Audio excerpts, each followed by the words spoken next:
YouTube. This is the Duke coming at you with another amazing old school bike build video. And it is about 1 o'clock in the morning on Friday. Can't sleep. It's just been a really bad week for the United States of America with violence. All kinds of people had their life cut short needlessly. It's really got me stressed out. Usually this stuff doesn't affect me, but man, ever since I saw what happened to that Ukrainian girl on that North Carolina sub, and then what happened yesterday with Charlie Kirk, it's just one thing after another. People are just losing it. There's so much hate, so much anger, so much dissension. People can't talk things out anymore. They're violent. They're homicidal. I mean, this kid, another sniper like the one that shot Trump last year. Now you got another kid that's trained in long-range distance shooting, taking out Charlie Kirk. I mean, who's next? It's to the point now where Florida's open carry. You're going to have people walking around with guns on their hips that aren't even concealed. Look, I'm all for the Second Amendment. You guys saw my last video. I've got guns. I love guns. I've always loved guns. But there's something fundamentally wrong with when you have a lot of people that are on drugs and alcohol and psychedelics. And man, none of that stuff promotes rational thought. And when you're giving them a weapon to carry, it's just a recipe for a disaster. I mean, people are going to just grab their weapons like never before. If you think the shootings are bad now, wait till you see what happens with this open carry. I mean, not to mention someone can just walk up from behind you and take your weapon right out of your holster without you knowing it and shoot you with your own gun. I mean, it's gonna really cause, in my opinion, a lot more incidents with firearms going off and people being shot. And that's the reason why I'm up here in my loft right now with my bikes. And I don't leave the house too much anymore, because the truth is that once you walk out that front door, your probability of getting dusted goes up about 1,000%, whether it's a car accident, a stray bullet, someone carjacking you if you drive a nice car. Man, it's just a combination of statistical weight that eventually pulls your card. So what do I do about it? Well, nights like this when I can't sleep because the news is immersed with all this violence, I kind of escape back into the 80s. And I come back over here to my 1985 time capsule with my comic books. Got all my old books as a kid. I've got all my Star Wars figures and all my collectibles, my Star Wars figures. I have some back there never been opened. My first car, 280ZX, when I was a kid in high school. Anyways, how do we get through this? Well, we get through it the best way we can. We just focus on our friends and our families and try not to have contact with too many strangers, and we try to withdraw from big crowds and not hang out at places that promote a lot of drunkenness and drug usage, and places where people practice chicanery and fraud, and just try to stay home and, like I said, look out for number one and don't step in number two. So tonight I'm going to come up here and I'm going to work on some bikes. And I was telling you guys earlier that I was thinking about selling one of my twin tubes, and I took it apart. Well, let me show you what I did. Let's look at some bikes. So I put the Spitfire back together. I had a guy actually convince me to break her down to sell just a frame and fork, which I never do. But, the guy sounded really interested. I did a video on the whole ordeal. He turned out to be a scammer. There's another man in Canada that has a Norco twin tube Spitfire. They're very rare. And this same individual in South Africa hit him up as well. And he found my bike and he asked me, hey man, do you know who this guy is in South Africa, Charlie, that is continually looking for a twin tube Spitfire Norco? And I'm like, yeah, I know who he is. He made an offer on one of my bikes and he flaked out. He goes, yeah, he's trying to buy my bike now. And I said, don't give him your banking information because it's a scam. I had to close my account with Chase because I had it compromised when I gave it to him. Never again will I do that. So yeah, he hit this guy up in Canada, tried to scam him. Luckily, the guy watches my videos. The guy sees my bikes for sale. He knew I had the same exact bike. That's two of us that have this bike. And guy offered him, 800 bucks for the bike frame. At least I had it sold for almost 1,000, 1,100, I think. But the label was going to be a lot of money too, so I gave him a break. But yeah, there's just a lot of, like I said, chicanery going on out there with these jokers trying to scam people. So yeah, I put the Norco back together. So now if you're a new viewer and you just came into Duke Mitchell BMX, I'll give you a rundown really quick on what I've got. Got this really beautiful 1984 GT Nora. This is a Santa Ana. And she's got a beautiful polished tough neck stem, GT bars, beautiful set of TNT revolver hubs with chrome array of wheels, Tioga black knobby tires. These are really, really, really clean arrays.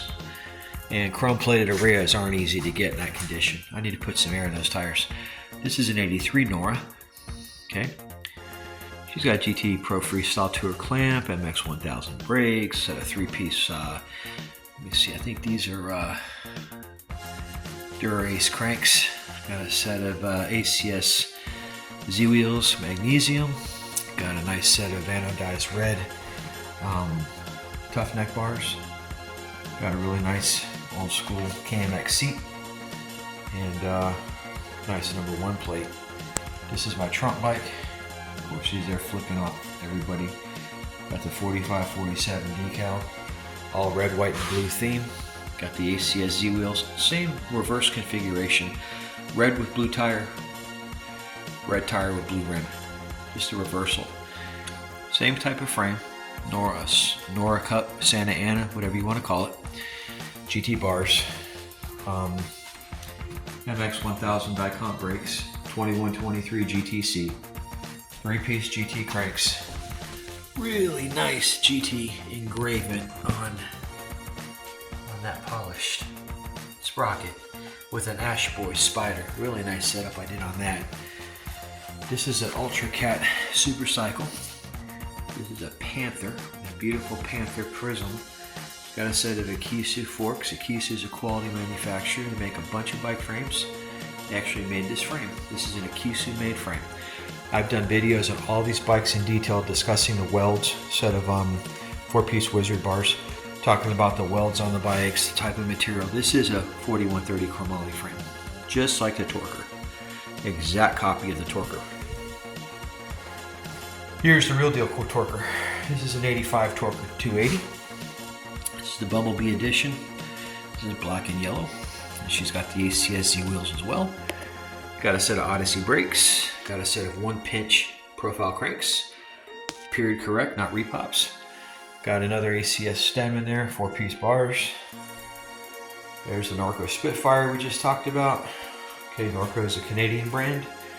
This is another copy of a Torker frame, twin tube. I have 3 twin tubes here.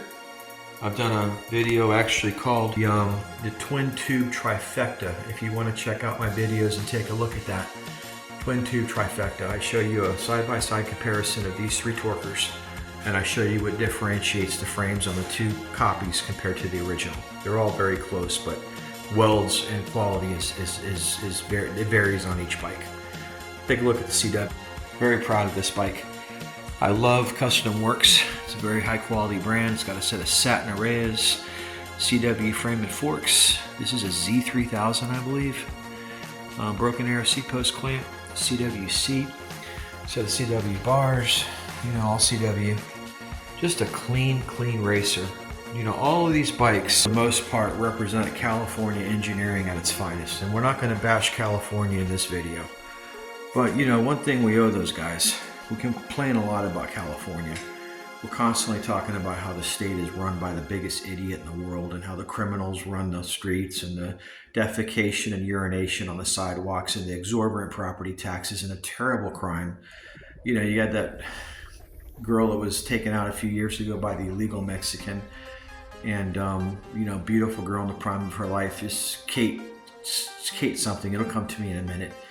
And, you know, so many bad things go on there, but the golden age of BMX did also come out of there. So this is the birthplace of all these amazing bikes. And that's the way I prefer to remember California. I want to remember California in the 1970s and 1980s. That's the California that I still want to remember when all these bikes were produced, not the California of today. That's paradise lost. I'm talking about California that we grew up with back in the day when we were young in the 70s and 80s. So thank you, Cal. At least you produce some amazing bikes. And here is, like I said, a department store bike with a set of Skyway easy bars. This is a 4130 chromoly frame made by Sharp Industries. They're still in business today. They made this one bike for 2 years at Toys R Us. This is the 88 version of the GT Pro Performer. It's their version of it. And this was sold at Toys R Us. It's a really rare bike. You probably will not find anyone in it. Look at that two-tone frame. You got a chrome and painted frame, which is so cool because you can't get two-tone paint jobs anymore. You guys ever notice how back in the day the cars were all two-tone? I mean, they were just incredible. You had the 280ZX in two-tone. You had the IROCs in two-tone. You had Chevy trucks in two-tone. The Blazers were K5 Blazers were two-tone. Everything came two-tone. Corvettes came two-tone. I mean, it's like you had two different cars, really. And for some reason, the automakers don't do this anymore. They paint these cars like shit. They're cookie cutter fascist vehicles like the Volkswagen Bug that Hitler invented for the people. That's what we have now with the Tesla. Car has absolutely no architectural excitement to it. It's a form follow function vehicle.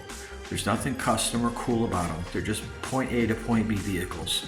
And although they do serve a need for the masses, it completely killed the soul of the vehicle. And I like to remember the old days with the cars with the two-tone paint job. So that's why I like to me, because the Sharp has got the two-tone paint. It's really neat. It's the only bike in my collection that does that. None of these other brands offer that. None of them, not even GT. This is a real cool Schwinn Predator BG. This is a cheap entry level, but the color scheme of black and pink looks really neat, and that's why I keep this bike. This is the FS1 made by Mongoose. This has the original ACS rotor, okay? And that's a beautiful example of luscious lavender. And this is a 100% period correct original bike. They had the mags substituted for the 48 spoke Redline wheels. Mongoose wheels. My two trick stars. Pride of my fleet. Got the Porsche White 84 Mike Dominguez and the Japanese 1984 Woody Itzen.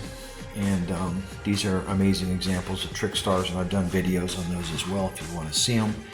Magnum 34, like I said, is still sitting there. Haven't bothered building her. Don't think I'm going to. CYC, another California brand. Almost 90% of the bikes in my collection came from California. California did Mongoose, California did CYC, California did GT, California did Torker, California did CW. Man, I'll tell you, California did just about the Cook brothers. I mean, I have 2 or 3 bikes here from the East Coast, like the Hutch and let's see, the Hutches are definitely from the East Coast. Thruster made the early frames. They're in New Jersey. And the other ones, I don't know where they came from. But yeah, most of these are California. So let's talk about CYC for a minute. CYC Stormer got an original set of FMF V-bars in gold. FMF not only made dirt bike parts, they made bike parts. Beautiful set of anodized gold rims. This is a really, really wonderfully preserved model. This is a 78. And there's my 77. I got 2 of them. 77. There's my Mini Goose. That's a 20-inch frame, but a Mini Goose with a set of blue tires on, blue rims made by Yukai. And as I showed in my last video, I've got 2 experts. Both of these are California loop tails. This one's a blinged out version with all the bells and whistles. No punches pulled on this build. 3-piece cranks, array of rims, anodized purple cranks and brakes made by you see the brakes are Dicomp and the cranks are Shimano. And she's got a Monza lightning bolt seat. You could peek through the Mongoose box bars and see that. And yeah, they're both nice. You know, that's a Miami Vice theme, you know, with those colors. This came out in '87. So just at the same time you had Crockett and Tubbs here in Miami with the Daytona Ferrari. You know, Miami's nothing like this now. This remembers 1985. If you look at the skyline now, it's completely full of buildings. And these people are having about real estate what's going on with real estate right now. You know, I'm a real estate agent. That's where I try to make most of my money. And that's what allows me to have this hobby. Condos are in crisis right now because of the Champlain Tower collapse a couple years ago. Now all these buildings that are above 4 stories and they're older than 20 years, they have to get certified every year or every 2 years by an engineering company. Most of them need millions of dollars worth of structural reinforcement, cosmetic cracks, and paint and waterproofing. It's driving the HOA costs through the roof. It's making it almost impossible to obtain an insurance policy. So condos are just collapsing. Okay, they are the older ones, you can't give them away. It's sad, but you know, I just wanted to mention that when I saw the Miami skyline there with the barn. SunTrust Tower is not even finished yet. SunTrust Tower was done by I.M. Pei. He was one of the biggest Japanese architects of the 80s, and he did a big bank building there, which today would stand somewhere in the back of this building, behind this building here, this bank building. But Miami has changed so much. In fact, this is all Bayside Marketplace now. Back then, that wasn't even there. Back in the day, and there's Cinderella. Of course, Matt Kiefer, one of the baddest rock vocalists in the world. Probably one of the hottest chicks in videos as well, his girlfriend from Nobody's Fool. So anyways, back to the bikes. That's the Miami Vice version, and that's the blinged out version. And this is a really cool Mongoose. This is a 100% original, even the frame pads, gooseneck pad, Ashtabula bars, Ashtabula stem. You got a set of Mongoose forks here, and you know, Mongoose snowflake spider, Mongoose one-piece cranks, Mongoose seat post clamp, Mongoose seat, messenger seat, and a set of nylon tough wheel ones instead of the big boat anchors. And then you got my 3 Super Gooses. Done videos on all the goose bikes. And then you've got my Schwinn's and my Japanese Fuji racers. I've got 2 of these. They're both different. This one's copied after the Cook brother. This one's an original 750X. This one's a lot like this Cook. If you look at the gusset, you look at the loop tail, Fuji was definitely trying to get the market share from Cook when they came up with this bike. This is a 79 CBR frame and fork. Slant stem made by Evil Ed, racing bars, Molina seat, got a laid back bullseye seat post, set of original MX 1000 mule stock brakes, and a beautiful set of chrome Araya. Oh no, these are Sumos, my bad, chrome Sumos, and a 3-piece set of SR cranks with a 44 tooth, I think, tough neck sprocket. So, yep, that's it, guys. This is one of the nicest old school BMX collections you're gonna find. These bikes were not donated to me. I'm not some kind of museum that gets free bike donations. It blood, sweat, beers, and tears to put this collection together. And this is a culmination of several years worth of work. So, you know, I don't blow my money on beer and bullshit. I rather focus it on stuff like this that's behind me because I can enjoy this. And got a phone call there. Let me end this. Sorry about that. So yeah, man, this is why I can't sleep tonight. I just wanted to get out of my room. I felt like I was gonna jump out of my skin. I'm just so depressed about all the violence. This poor girl on the bus. As I said in my last video, she reminds me of my daughter, who's like 23 years old. And now she lives up in New York. She left Florida to go up there, believe it or not, to buy a home, go to school. And then this thing with Charlie Kirk yesterday, whether you believe him or not, or you like his views, you find him radical, or you think he spews hate, or you think he's teaching sound doctrine out of the Old Testament, because he is Old Testament. Whatever your views are, love him or hate him, he was for pro-family. He was for the nuclear family, procreating children, because this generation of kids are not getting married, they're not having kids. He was identifying problems, social problems that we have in our society, and he was addressing them. And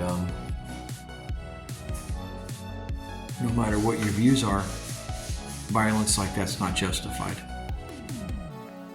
Alright guys, anyways, enough about that. That's going to wrap up tonight's video. I don't want to turn this into a bell ringer for depression. I just wanted to tell you guys I couldn't sleep. It's 1:30 in the morning, and I had to come up here and take a look at my girls. And now I feel better, and I think I can go lay down and get some sleep finally. Got to have something that helps you as a coping mechanism, some kind of hobby, some kind of release that you can just get your mind off of the things that are going on in the world that we can't change, and just have something that distracts your mind and takes you off of that. And there's nothing quite as effective in my book as an old bike, something that can reconnect you to your childhood, something that can bring you back to a warm, safe place when you were growing up in the most wonderful time in the history of mankind, except when Jesus Christ walked the earth. That's what the 1980s were in the United States of America, and we all took it for granted, and none of us thought it was going to end. We should have known in the 90s. That was an indication that things might not be right, that we were in trouble.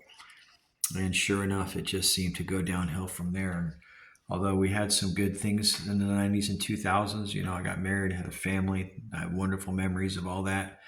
I think socially we just became more decadent and declined. We might have improved in technology, but that hasn't helped anybody with our relationships. Think about it. Everybody's hinged on their smartphone. People can't go 1 hour without Facebook or Twitter. That's how addicted people are to social media. I'm so glad I don't have that addiction. I don't have a social media account. YouTube is all I have. This is my only link to the outside world. I don't do Facebook. I don't like Zuckerberg. I don't like Twitter, whatever it's called now, X. I don't find any of that stuff feeds my soul. I don't find that it gives me a positive frame of mind or reinforces good feelings. It seems like after I get off all this social media, I just have more anxiety and more stress and more anger and depression. So it doesn't serve a purpose in my life. It really doesn't. The funny things on there are funny for a period, but we're living in a time right now where we need to start having a serious mindset and taking things seriously. We have too many jokes and too many memes out there, and too many odes and too many things that are just referring to, foolishness and tomfoolery. And we need to be a little more serious as Americans, because we're going through a very serious crisis right now in this country. Probably worse than the height of the civil rights movement in the 1960s. I think things are going to get really bad, really fast, and really soon. I think we're going to see a rapid acceleration of society becoming unhinged right now. Between the two forces at work on the left and the right, there just is not going to be a compromise. There is not going to be a hatchet to bury. There is not going to be enough prayers to calm us down. I think the Lord's will at this point is just to let the dust settle. And if it comes down to warfare between social classes and religions and races, it's happened to every single civilization. It started with Mesopotamia, all the way through Rome, all the way through the Ottoman Empire, and it will continue with the United States of America. We're not immune to it. We are a melting pot of cultures. And I think the great experiment to try to get everybody to weld together like different alloys, it failed. I hate to say it, it failed. I don't think it's going to work. And especially now with the hatred and the visceral hate that's coming out of the left side, and the violence that they continue to exhibit with our young girls and our young men. Okay, it's reached a pinnacle that I just don't see it getting better. I don't. Let's just take care of ourselves and our families and continue to pray for one another. And maybe God will turn his heart, and he will once again make us the beacon of hope and the shining light on the hill as an example to the whole world, like we were in the 80s.